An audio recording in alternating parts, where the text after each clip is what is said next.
Assalamualaikum warahmatullahi wabarakatuh. Alhamdulillahirabbil alamin. Wassalatu wassalamu ala asyrafil anbiya'i wal mursalin sayyidina Muhammadin wa ala alihi wa ashabihi ajma'in. Faqala Allah Ta'ala fi kitabihil karim ba'da a'udzu billahi minasyaitonir rajim. Ya ayyuhalladzina amanu taqullaha haqqa tuqatih wa la tamutunna illa wa antum muslimun. Hadirin jamaah rahimakumullah, pagi hari ini hari Rabu tanggal 29 bulan Juli 2020 dan merupakan min awail Dzulhijjah, min ashrul awail Dzulhijjah, 10 hari awal dari bulan Dzulhijjah, hari-hari yang istimewa. Tepatnya kita berada di tanggal 8 hari ini, hari Tarwiyah. Ya, para jamaah haji akan siap-siap untuk wukuf di Arafah esok hari insyaallah ta'ala. Hari ini kajian kita mengenai alamatul kubra nuzul Isa ibnu Maryam alaihissalam, tanda besar kiamat turunnya Isa putra Maryam alaihissalam. Kita selipkan sebuah bahasan khusus, yaitu catatan khusus tentang konflik Palestina modern. Ya. Saudaraku rahimakumullah, kejayaan masa pemerintahan Raja Sulaiman sekaligus Nabiullah Sulaiman alaihissalam dianggap sebagai legitimasi, justifikasi pembenaran bangsa Yahudi modern. Mereka yang sesungguhnya sudah tidak dapat dikatakan sebagai keturunan asli Bani Israel, saat ini mengklaim Ardul Muqaddasah, tanah suci Palestina, sebagai tanah mereka yang dijanjikan Allah Ta'ala. The Promised Land, tanah yang dijanjikan. Padahal janji tersebut sudah berlalu karena mereka telah masuk ke tanah suci pada masa sesudah Allah biarkan mereka terkatung-katung di padang Tih. Dan janji tersebut, janji untuk menguasai tanah suci di akhir zaman, merupakan janji Allah Ta'ala untuk kaum yang beriman. Apakah pada masa kini bangsa Israel dapat dikatakan sebagai al-mu'minun, orang-orang yang beriman? Mereka mengklaim berdasarkan janji lama yang sudah tidak berlaku lagi. Bahkan meskipun Allah Ta'ala telah berjanji kepada Bani Israel dalam kitab Musa, maka sudah pasti janji itu tidak berlaku lagi dengan beberapa alasan. Pertama, mereka sudah pernah masuk ke sana pada masa setelah kutukan 40 tahun berputar-putar di padang Tih, dengan berbagai catatan pembangkangan yang dapat kita baca di dalam kitabullah Al-Quranul Karim.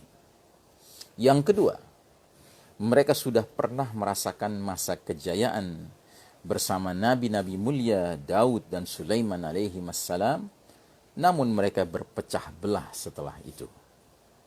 Lalu yang ketiga, dengan kedatangan Nabiullah terakhir, Nabi Muhammad sallallahu alaihi wasallam, dan dengan turunnya, diwahyukannya kitab terakhir Al-Quranul Karim yang disempurnakan, maka masa berlakunya kitab-kitab Allah terdahulu, Taurat, Zabur, bahkan Injil, sudah berakhir. Ya. Apapun yang sejatinya memang dari Allah Ta'ala di dalam kitab-kitab tersebut sudah dihapus, dinasikh, dan digantikan oleh isi Al-Quranul Karim bagi seluruh manusia yang hidup di akhir zaman. Lalu yang keempat, menurut banyak catatan dan bukti serta menurut kitabullah Al-Quranul Karim, kitab-kitab terdahulu itu sudah dipalsukan isinya, sudah diubah-ubah sepanjang sejarah mereka, sehingga sudah pasti batallah tuntutan apapun yang didasarkan dari selain kitabullah Al-Quranul Karim. Allah Ta'ala berfirman dalam suratul Ma'idah ayat ke-13, فَبِمَا نَقْضِهِمْ مِيثَاقَهُمْ la'annahum wa ja'alna qulubahum qasiyah yuharrifuna al-kalima 'an mawadhi'ih. Tetapi karena mereka Bani Israel melanggar janjinya, kami kutuk mereka, kami laknat mereka, dan kami jadikan hati mereka keras membatu. Mereka suka merubah perkataan Allah dari tempat-tempatnya. Bahkan dalam rangkaian panjang ayat-ayat dari surah Al-Baqarah 83 hingga 89, kita temukan keterangan penjelasan dari Allah Subhanahu wa taala sebagai berikut. Wa idz akhadna mitsaqa bani Israila la ta'buduna illallaha wa bil walidaini ihsana wa dzil qurba wal yatama wal masakin wa qulu lin nasi husna wa aqimus salata wa atuz zakata thumma tawallaytum illa qalilan minkum wa antum mu'riduna idh akhadna mitsaqakum la tasfikuna dima'akum wa la tukhrijuna anfusakum min diyarikum thumma aqrartum wa antum tashhaduna thumma antum haula'i taqtuluna anfusakum wa tukhrijuna fariqan minkum min diyarihim tazaharuna 'alayhim bil ithmi wal 'udwani wa iyyatukum usara tufaduhum wa huwa muharramun 'alaykum ikhrajuhum afatu'minuna bi ba'dil kitabi wa takfuruna bi ba'd fama jazaa'u man yaf'alu dhalika minkum illa khizyun fil hayatid dunya wa yawmal qiyamati yuradduna ila ashaddil 'adab wa ma Allahu bighafilin 'amma ta'malun ulaika alladhina ishtaraw al-hayata ad-dunya bil akhirah fala yukhaffafu 'anhumul 'adhabu wa la hum yunsarun wa laqad atayna Musa al-kitaba wa qaffayna min ba'dihi bir-rusul wa atayna Isa ibn Maryam al-bayyinati wa ayyadnahu bi ruhil qudusi afakullama ja'akum rasulun bima la tahwa anfusukum istakbartum fa fariqan kadzdzabtum wa fariqan taqtulun qalu qulubuna ghulf bal la'anahum Allah bi kufrihim fa qalilan ma yu'minun ولما جاءهم كتاب من عند الله مصدقا لما معهم وكانوا من قبل يستفتحون على الذين كفروا فلما جاءهم ما عرفوا كفروا به فلعنة الله على الكافرين. Dan ingatlah ketika kami mengambil janji dari Bani Israel, yaitu janganlah kalian menyembah selain Allah Ta'ala dan berbuat baiklah kepada kedua orang tuamu, ibu bapakmu, kaum kerabat, anak-anak yatim, dan orang-orang miskin, serta ucapkanlah kata-kata yang baik kepada manusia, dirikanlah sholat dan tunaikanlah zakat. Kemudian kalian tidak memenuhi janji itu, kecuali sebahagian kecil dari kalian, dan kalian selalu berpaling. Dan ingatlah ketika kami mengambil janji dari kalian, yaitu kalian tidak akan menumpahkan darahmu atau membunuh orang, dan kalian tidak akan mengusir dirimu, saudaramu sebangsa dari kampung halamanmu. Kemudian kalian berikrar akan memenuhinya, sedang kalian mempersaksikannya. Kemudian kalian, Bani Israel, membunuh dirimu, saudara sebangsamu sendiri, dan mengusir segolongan daripada kamu dari kampung halamannya. Kalian bantu-membantu terhadap mereka dengan membuat dosa dan permusuhan. Tetapi jika mereka datang kepadamu sebagai tawanan, kamu tebus mereka, padahal mengusir mereka itu juga terlarang bagimu. Apakah kalian beriman kepada sebahagian Alkitab Taurat dan kalian ingkar terhadap sebagian lainnya? Tiadalah balasan bagi orang yang berbuat demikian di kalangan kalian, melainkan kenistaan dalam kehidupan dunia, dan pada hari kiamat, hari berbangkit, mereka akan dikembalikan kepada siksa yang sangat berat. Allah tidak lengah dari apa yang kalian perbuat, Itulah orang-orang yang membeli kehidupan dunia dengan kehidupan akhirat. Maka tidak akan diringankan siksa mereka dan tidak akan ditolong. Dan sesungguhnya kami telah mendatangkan Alkitab Taurat kepada Musa alaihissalam. Dan kami telah menyusulinya berturut-turut sesudah itu dengan rasul-rasul.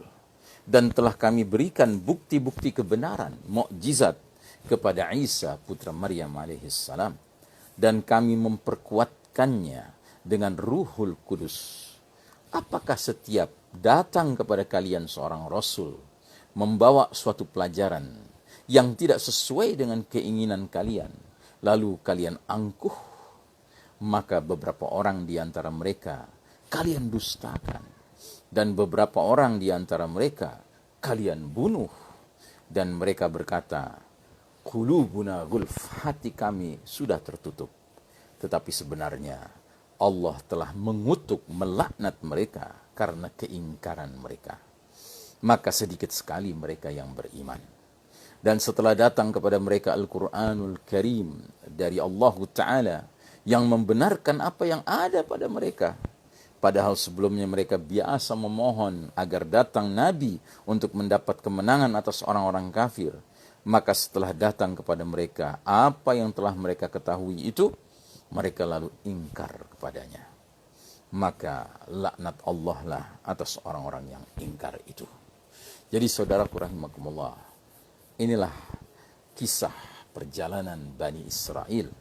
Lalu kalau kita kaitkan dengan fenomena keadaan kasus Ardul Muqaddasah Palestina hari ini, maka sesungguhnya apa yang mereka sebut-sebut sebagai legitimasi, pembenaran, justifikasi mereka boleh mengambil alih Ardul Muqaddasah itu di bawah tangan kekuasaan mereka, karena ini adalah the promised land, inilah tanah yang dijanjikan Allah Ta'ala. Sesungguhnya klaim itu sudah tidak berlaku. Kenapa? Ya karena Allah Ta'ala tidak akan mewariskan tanah jengkal bumi Allah manapun kecuali pewarisan yang sah kepada kaum yang beriman. Ya, bahwasanya kaum yang kafir hari ini bisa menguasainya, itu adalah bahagian dari ujian buat kita kaum beriman. Dan itu adalah bahagian dari bukti Allah Ta'ala maha berkuasa. Sekalipun Allah Ta'ala tidak meridai sesuatu terjadi, tapi bisa saja Allah mengizinkan dia terjadi. Ya, jadi kita harus selalu ingat, semua yang terjadi di muka bumi ini hanya dapat terjadi karena Allah izinkan dia terjadi. Tapi tidak semua yang Allah izinkan terjadi pasti serta-merta Allah ridai.